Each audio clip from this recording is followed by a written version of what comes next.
پھر سانپ کا ڈسا اتنا نہیں تڑپتا جتنا غیبت کا ڈسا ہوا انسان تڑپتا ہے. پھر سانپ میں اتنا زہر نہیں ہوتا جتنا اس گندی زبان میں زہر ہوتا ہے. شیر کا پنجہ اتنا نہیں پھاڑتا جتنا یہ 2.5 انچ کی زبان گوشت کو چیر پھاڑ کے رکھ دیتی ہے. پیٹرول اور گیس کی آگ سے وہ آگ نہیں بھڑکتی جو اس چھوٹی سی زبان سے آگ بھڑکتی ہے. شہروں کے شہر جل رہے ہیں اور اس کے پیچھے بات کیا ہے؟ غیبت. غیبت، گندا بول، گندا بول. ہاں، اگر گھروں کو جنت بنانا ہے غیبت چھوڑ دو. دھن رے دھنیے اپنی دھن، پرائی دھنی کا پاپ نہ پن. تیری روئی میں 4 بنولے، سب سے پہلے ان کو چن. کیا مطلب؟ اوروں کی برائیاں نہ دیکھو، اپنی برائیاں دیکھتے رہو، دیکھتے رہو. اپنی کمیاں دیکھو گے تو اللہ تعالیٰ مرنے سے پہلے توبہ نصیب فرما دے گا اور ساری دنیا تمہیں اچھی نظر آئے گی. اگر اپنی اچھائیاں دیکھو گے اور اوروں کی برائیاں دیکھو گے تو اللہ توبہ کا دروازہ بند کر دے گا. سارا جہان آپ کو برا نظر آئے گا، اپنی ذات آپ کو بڑی اچھی نظر آئے گی اور بڑی قابل تعریف نظر آئے گی. اور اس کے ساتھ پھر تکبر پیدا ہوتا ہے اور تکبر میں مرنے والا جنت کی ہوا بھی نہیں سونگھ سکتا. پہلے عجب آتا. عجب کیا ہے؟ میں بڑا اچھا ہوں، میں بڑا اچھا ہوں. یہ عجب ہے، میں بڑا اچھا ہوں. صرف اس حد تک میں بہت اچھی ہوں، میں تو بہت اچھی ہوں، میں تو بہت اچھا ہوں. یہ عجب.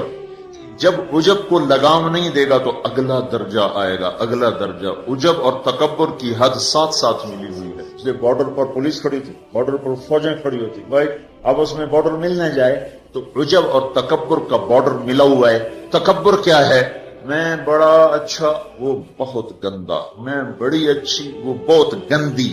اپنی اچھائی کے ساتھ جب اگلے کی نفرت پیدا ہو جائے، اگلے کی حقارت پیدا ہو جائے، اس کا چھوٹا ہونا دل میں اتر جائے تو پھر یہ تکبر ہے. تکبر. اور تکبر عزازیل را خار کرد. شیطان نے شرک تو نہیں کیا تھا، تکبر کیا تھا. اگر میں سجدہ نہیں کرتا، اتنی بات تو اس کی ٹھیک ہے کہ مخلوق کو سجدہ نہیں ہوتا، لیکن کیوں نہیں کرتا؟ کہ انا خیر منہ. تو دو باتیں. اللہ نے زمین آسمان سے کہا میری مانو، ان کا یا اللہ ہم نہیں مانتے. اللہ نے شیطان سے کہا میری مانو، ان کا یا اللہ میں نہیں مانتا. تو زمین آسمان کو کچھ نہیں کہا، شیطان کو مردود کیا. کیوں؟ دونوں نے. انا اردنا الامانۃ علی السماوات والارض والجبال. ہم نے آسمان، زمین، گلگت کے پہاڑوں کو کہا میری امانت اٹھاؤ. فابین ان یحملن منها. اور کہنے نہیں اللہ ہم نہیں اٹھاتے، ہم نہیں اٹھاتے، ہم نہیں اٹھاتے. ان کو تو کچھ نہیں کہا. اللہ نے کہا وَإِذْ قُلْنَا لِلْمَلَائِكَةِ اسْجُدُوا لِآدَمَ فَسَجَدُوا إِلَّا إِبْلِيسَ. اللہ نے کہا سجدہ کرو. شیطان نے کہا میں نہیں کرتا. مَا مَنَعَكَ أَن تَسْجُدَ لِمَا خَلَقْتُ بِيَدَيَّ. تو سجدہ کیوں نہیں کرتا؟ زمین آسمان تم بوجھ نہیں اٹھا رہے. نہیں اللہ ہم نہیں اٹھائیں گے. شیطان تو سجدہ کیوں نہیں کر رہا؟ میں نہیں کر رہا. فرق کیا ہے؟ شیطان نے کہا میں نہیں کرتا. کیوں نہیں کرتے ہو؟ انا خیر منہ، میں اچھا ہوں، یہ برا ہے. خلقتنی من نار، میں آگ سے بنا، آگ اوپر جاتی. دیکھو نا، دیا سلائی کو آگ لگاؤ اور اس کو الٹا بھی کرو تو آگ اوپر جاتی، آگ اوپر جاتی. خلقتنی من نار وخلقتہ من طین. میں آگ سے، یہ مٹی سے. استخبر، وہ متکبر ہوا، نہ کہ دفع ہو جا. اچھا زمین آسمان نے کہا ابھی اللہ ہم نہیں اٹھاتے. اللہ کہا کیوں؟ وہ اشفق، یا اللہ ہمیں تیرا ڈر، اللہ ہمیں تیرا خوف ہے کہ ہم تیری امانت اٹھا نہیں سکیں گے. اللہ ہماری ہمت نہیں کہ ہم تیری امانت. اشفقنا منہا، وہ ڈر گئے کہ اللہ ہمارا بس کا نہیں ہے. اللہ کا جاؤ معاف کر دیا. انہوں نے کہا میں اچھا ہوں، تو مردود ہے قیامت تک کے لیے. تو میرے بھائیوں بہنوں، ایک بہت بڑی آگ ہے جو جنگل کی آگ سے بھی زیادہ شدید ہے، اور یہ زبان کا غلط بول ہے، یہ غیبت ہے. یہ غیبت جو سب سے زیادہ انسانوں کو جہنم میں لے کر جائے گی، سب سے زیادہ انسانوں کو جہنم میں گرائے گی. عیسیٰ علیہ السلام گزر رہے تھے، ایک ڈاکو بیٹھا تھا پہاڑ کی چوٹی پر. اس کی نظر پڑی، اس کو خیال آیا میں کیا زندگی گزار رہا ہوں. انہوں نے کہا یا اللہ میری توبہ مجھے معاف کر دے، آئندہ تیرے نبی کا ساتھ دوں گا. اور یہ کہہ کر پہاڑ سے نیچے اتر آیا اور ساتھ چل دیا. ایک آدمی عیسیٰ علیہ السلام کے ساتھیوں میں سے، اس نے پیچھے مڑ کے دیکھا تو وہ ڈاکو تو جو نیک لوگ ہوتے ہیں نا، نیک لوگ، ان کے لاشعور میں اپنا اچھا ہونا اترا ہوتا، ہم بڑے اچھے ہیں. یہ چیز بہت بڑا سبب ہے دین سے دور لوگوں کے اور دور ہو جانے کا. جنید جمشید گلوکار ہے، گانا گانے والا، اب ماشاءاللہ توبہ کر لی ہے، مجھ سے بڑی داڑھی ہے، مجھ سے بڑی پگڑی باندھتا ہے. 6 سال ہم اس کے پیچھے پھرتے رہے. جب اللہ نے اس کو توبہ کی توفیق دے دی تو اس نے مجھ سے کہا، میں صرف اس وجہ سے ان راہوں پہ چلا کہ تم نے مجھے حقیر نہیں سمجھا اور نفرت کا اظہار نہیں کیا، اور دوسرا کبھی فتویٰ نہیں سنایا کہ تو حرام کھاتا ہے. حرام ہی تو کھا رہا ہے، یہ ہم نے کبھی منہ سے نہیں کہا تو حرام کرتا ہے، حرام کھاتا ہے. سنتے رہے سنتے رہے سنتے رہے، چلتے رہے چلتے رہے. 6 سال کے بعد خود ہی توبہ کر لی، 3 چلے بھی لگا دیے اور داڑھی بھی رکھ لی اور چلے بھی لگ گئے اور کتنے حج ہو گئے. اور اس کے پیچھے کیا تھا؟ صرف محبت. اس کے گناہ کا اس کو تانا نہیں دیا. تو یہ جو تانا دینا ہوتا ہے یہ اور لوگوں کو دین سے دور کرتا ہے. تو اس آدمی نے عیسیٰ علیہ السلام کے ساتھی نے یوں دیکھا اور بڑی حقارت سے کہا، ہاں پڑے آئے ہیں جو نیک لوگ ہوتے ہیں، نیک پاک پاک پاک عورت، پردے دار عورت، کوئی آ گئی ایسی بیچاری تھوڑی سی اعمال میں ڈھیلی تو اس کو بڑی ایسے نفرت کی نظر سے دیکھتی، آپ بڑی نیک حاجن بنتی، اس کو ایسی نظر سے دیکھتی. یہی حال یہ پکے پکے نمازیوں کا ہے، یہ ایسے دیکھتے ہیں کہ جیسے پتہ نہیں اگلا دین سے ہی نکل گیا ہے. تو اس نے یوں دیکھا، تو اللہ تعالیٰ نے فوراً جبریل کو بھیجا، کہا میرے روح عیسیٰ تیرے پیچھے 2 آدمی آ رہے ہیں، ایک تیرا ساتھی ہے، ایک ڈاکو اور چور چکا ہے. ڈاکو سے کہو تیری توبہ پر تیرے پچھلے سارے معاف، تو نئے سرے سے عمل کر. اور اپنے ساتھی سے کہو تیری نفرت کرنے پر تیری ساری نیکیاں برباد، تو بھی نئے سرے سے اب نیکیاں، تیرا سب ختم، تو ٹھیکیدار ہے میرے بندے کو حقیر سمجھنے کا. تو میرے بھائی اور بہنوں، ہمارے گھروں میں آگ ہے، آگ، اور وہ آگ چولہے کی آگ سے تیز ہے، پیٹرول گیس کی آگ سے تیز ہے، اور وہ غیبت کی بھڑکائی ہوئی آگ ہے. یہ وہ آگ ہے جو زبان نے بھڑکائی ہے، اس کو پانی سے نہیں بجھایا جا سکتا. تمہارا گلگت کا خوبصورت بہتا ہوا دریا یہ سارے کا سارا روک کر گلگت کے اوپر ڈال دیا جائے تو بھی یہ آگ ٹھنڈی نہیں ہو سکتی. اس آگ کو ٹھنڈا کرنے کا اللہ تعالیٰ ہی نے کہا ہے طریقہ، جو بتایا کہ لا یغتب بعضکم بعضا، بند کر لو زبانیں، غیبت مت کرو. لا تجسسوا، ہمارے نبی نے کہا کسی کی ٹو نہ لگاؤ، کیا کرتی ہے کیا کرتا ہے. لا تحسسوا لا تجسسوا، تحسس کیا؟ خود پیچھے پیچھے پھرنا. اور تجسس کیا؟ کسی کو پیچھے لگ جاؤ. دیکھو کہ جیسے پولیس ہی نہیں، حکومت والے CID لگاتے ہیں نا، CID، یہ تجسس ہے. تجسس جاسوس، اسی سے جاسوس ہے، تجسس سے جاسوس. اور وہ رپورٹ لکھتے ہیں، وہ الٹی لکھیں سیدھی لکھیں، اسی پہ فیصلے ہوتے ہیں.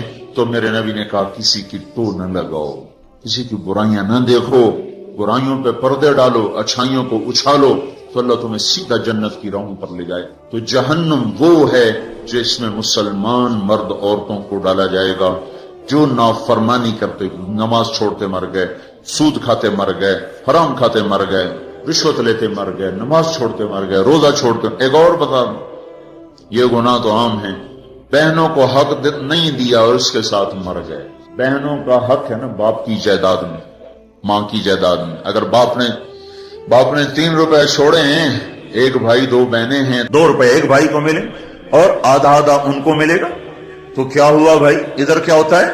ادھر کیا ہوتا ہے؟ سارا حق بھائی دبا کے بیٹھ جاتا، سارا حق بھائی نے دبایا. اور بھائی کیا ہوا؟ کہا جی ہمارا رواج کوئی نہیں، ہمارا رواج کوئی نہیں. اچھا، قرآن تو کہتا ہے للذکر مثل حظ الانثیین، 2 بیٹیوں کے برابر ایک بیٹے کا حصہ ہے. 1 روپیہ بیٹی کو ملا، 2 روپے بیٹے کو ملے، 8 آنے بیٹی کو ملے، 1 روپیہ بیٹے کو ملے گا. پر اللہ تبارک و تعالیٰ نے عورت کا حق پہلے بتایا، مرد کا حق بعد میں بتایا. للذکر مثل حظ الانثیین، للذکر مثل حظ الانثیین. اور یہاں ساری گلگت کی وادی بہنوں کا حق کھا جاتی ہے، اور کوئی کہتا بھی نہیں کہ حرام ہو گیا حرام ہو گیا. تو رشوت کھائے تو کہتے رشوت کھاتا ہے، کوئی سود کھائے کہتے بڑا مجرم ہے سود کھاتا ہے، کوئی ڈاکہ ڈالے تو کہتے بڑا ظالم ہے ڈاکے مارتا ہے. سارے گلگت والوں نے بہنوں کے حق پہ ڈاکہ مارا، نہ کوئی مقدمہ ہوا، نہ کوئی فریاد ہوئی، نہ کسی نے ہائی کی. اور کسی بہن نے کچھ مانگ بھی لیا تو الٹا اسے پہ چڑھائی ہو گئی. بہنوں کا حق کھاتا ہوا مر گیا، جنت کی ہوا بھی نہیں لگی. ماں کا حق کھا لیا، خامد مر گیا، اللہ نے ماں کا حق رکھا ہے. اولاد ہے تو 8واں حصہ ماں کا ہے، اولاد کوئی نہیں 4تھا حصہ ماں کا ہے. باپ مر جاتا ہے، مائیں بیچاری فقیر بن کے بچوں سے خیرات مانگتی ہیں، حالانکہ اللہ نے خامد کے حق میں سے 1/8 ماں کا حق رکھا تھا. کوئی نہیں دیتا. ماؤں کا حق ہڑپ، بہنوں کا حق ہڑپ، اور پھر اس کے ساتھ یہ احساس بھی نہیں ہے کہ میں مجرم ہوں، میں نے ظلم کیا ہے. یہ احساس ختم ہو گیا ہے.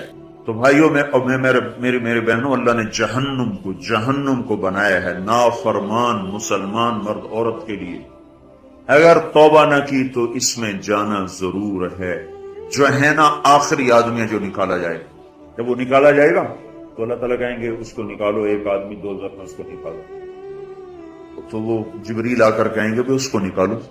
تو دوزخ کا فرشتہ مالک کہے گا کہ دوزخ نے ایک کروٹ بدلی ہے، اس میں ہر چیز کو اس نے الٹا پلٹا کے پھینک دیا ہے، مجھے سمجھ میں نہیں آ رہا وہ کہاں پڑا ہوا ہے. تو جبریل کہیں گے یا اللہ وہ مالک کو پتہ نہیں چل رہا وہ کہاں پڑا ہوا ہے. تو اللہ تعالیٰ کہیں گے جاؤ فلاں پتھر کے نیچے دبا پڑا ہے. میں نے پتھر بتایا تھا نا، پتھر کیا ہوتا ہے؟ پتھر کیا ہوتا ہے؟ جس کے نیچے پہاڑ بھی پگھل کے پانی بن جائیں گے. اللہ تعالیٰ کہیں گے فلاں دوزخ کے کونے میں پتھر کے نیچے ہے. تو جبریل بھی اندر جائے گا اور وہ مالک بھی اندر جائے گا. وہ پتھر کو اٹھائیں گے تو نیچے منہ کے بل گرا پڑا ہوگا اور اس کے اوپر آگ ہی آگ ہوگی، اور وہ زبان سے کہہ رہا ہوگا یا حنان یا منان. ایک دفعہ جبریل ہے کہ یا رسول اللہ آپ کو دوزخ کے سنوں کا سنیں کہ جہیم میں حاویہ میں منافق ہیں، جہیم میں مشرک ہیں، سقر میں صابئی ہیں مجوس ہیں، اور سعیر میں مجوس ہیں، لظہ میں یہود ہیں، حطمہ میں عیسائی ہیں. اور کہہ کر جبریل چپ ہو گئے. آپ نے کہا اور کیا؟ کہ جی آپ سے شرم آتی. کہنے نہیں بتاؤ. کہا جہنم میں آپ کی امت ہے، نافرمانی کرتے ہوئے جو مر گئے توبہ کیے بغیر. تو ہمارے نبی بے ہوش ہو کے گر گئے اور روئے جا رہے، نہ کسی سے بات کر رہے، نہ کلام کر رہے، نہ کھانا کھا رہے، روئے جا رہے. حضرت عمر رضی اللہ تعالیٰ عنہ اجازت مانگنے گئے تو آپ نے اندر آنے کی اجازت نہیں دی. سلمان فارسی اجازت مانگنے گئے تو آپ نے اندر آنے کی اجازت نہیں دی. سلمان فارسی بھاگ کے حضرت فاطمہ کے پاس گئے کہ جاؤ ابا کی خبر لو. وہ رو کے ان کا حال برا ہے اور کسی سے بات نہیں کر رہے، کھانا نہیں کھا رہے. حضرت فاطمہ رضی اللہ تعالیٰ عنہ دوڑی ہوئی تشریف لائیں، دروازے پہ دستک دی تو آپ نے، چونکہ حضرت فاطمہ سے محبت بے پناہ تھی، تو آپ نے فوراً اجازت دے دی. اندر آئیں تو کہا ابا جان کیا ہوا؟ میں آپ پہ فدا قربان، آپ کا یہ حال کیوں بنا ہے؟ کیا ہوا ہے؟ تو آپ نے کہا فاطمہ میری بیٹی، مجھے جبریل نے بتایا ہے میری امت کے نافرمان مرد عورتوں کو جہنم میں جانا ہوگا. فرمایا کتنے نوجوان ہوں گے جو کہیں گے ہائے ہماری جوانی پہ کرم میں رحم کرو، پر کوئی رحم نہ کھائے گا. کتنے بوڑھے ہوں گے جو کہیں گے ہمارے بڑھاپے پہ رحم کرو، کوئی رحم نہ کھائے گا. کتنی عورتیں ہوں گی جو ننگی ہو کر جہنم میں پھینکی جائیں گی اور ان کے بالوں کی چوٹیوں سے پکڑ کر فرشتے ان کو گھسیٹ رہیں گے. وہ کہیں گے ہائے ہماری بے پردگی، ہم پر رحم کرو. ان پر کوئی رحم کرنے والا نہیں ہوگا. مجھے یہ خبر رلا رہی ہے، بے قرار کر رہی ہے. تو لِيَبْلُوَكُمْ أَيُّكُمْ أَحْسَنُ عَمَلًا. ان قریب موت پر یہ سب کچھ کھل کے سامنے آنے والا ہے. اللہ تعالیٰ نے اس کی تیاری کے لیے ہمیں یہاں بھیجا ہے. ہم آزاد نہیں ہیں. اللہ اس کائنات کا بادشاہ ہے. زندگی موت کا نظام بنایا اور عزت اور ذلت کا نظام بنایا، جنت اور جہنم کا نظام بنایا، عرش فرش زمین آسمان چاند تاروں کا نظام بنایا، اور دنیا اور آخرت کی ساری عزتوں تک پہنچانے کے لیے حضرت محمد صلی اللہ تعالی علیہ وسلم کو رہبر بنا کر، ہادی بنا کر، قیامت تک کے آنے والے انسانوں کے لیے رہبری کا طریقہ دے کر آپ نے مدینے مکے کی پہاڑیوں سے آپ کو چاند بنا کے، سورج بنا کے آپ کو طلوع فرمایا. اور پھر قیامت تک کے لیے سورج چمکتا رہے گا، یہ چاند چمکتا رہے گا، نہ یہ گھٹتا ہے اور نہ اس پر کوئی گہن لگتا ہے، نہ اس پر کوئی داغ آتا ہے، نہ اس میں کوئی آگ ہے. آپ ساری دنیا کے مردوں عورتوں کے لیے عزت کا راستہ لے کر آئے، بلندی کا راستہ لے